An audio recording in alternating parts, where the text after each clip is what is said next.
I am not black. I mean, that's what the world calls me, but it's not me.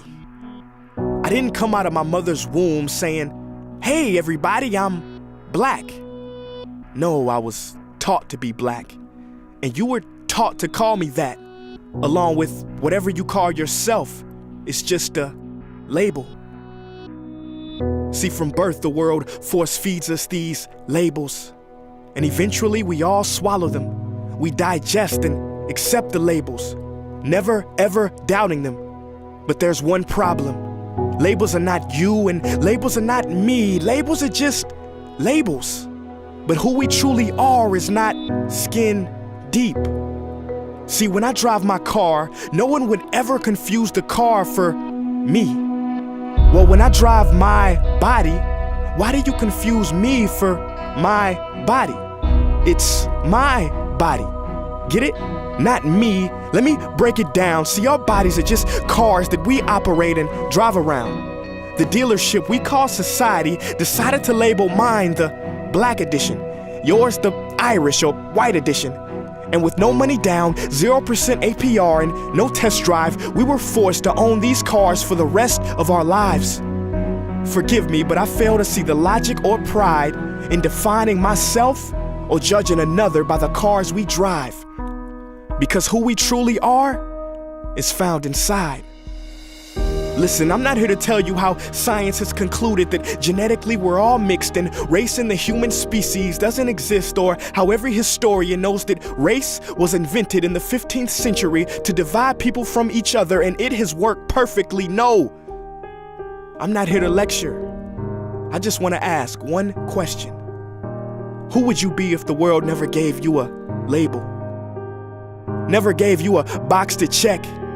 Would you be white, black, Mexican, Asian, Native American, Middle Eastern, Indian? No, we would be one. We would be together. No longer living in the era of calling human beings black people or white people.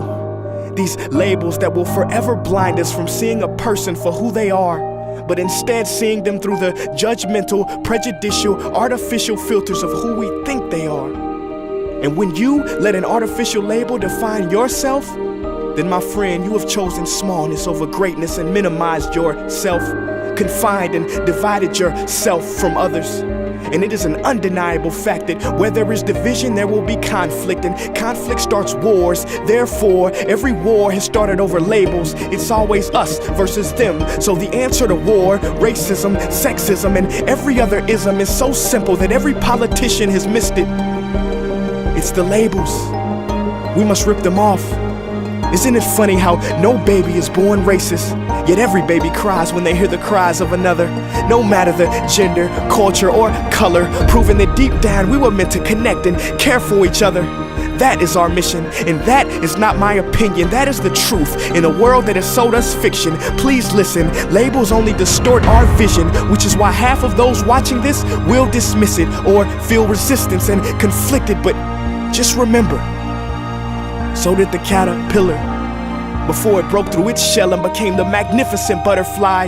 Well, these labels are our shells, and we must do the same thing so we can finally spread our wings. Human beings were not meant to be slapped with labels like groceries and supermarkets. DNA cannot be regulated by the FDA. We were meant to be free, and only until we remove them all and stop living and thinking so small will we be free to see ourselves and each other for who we truly are.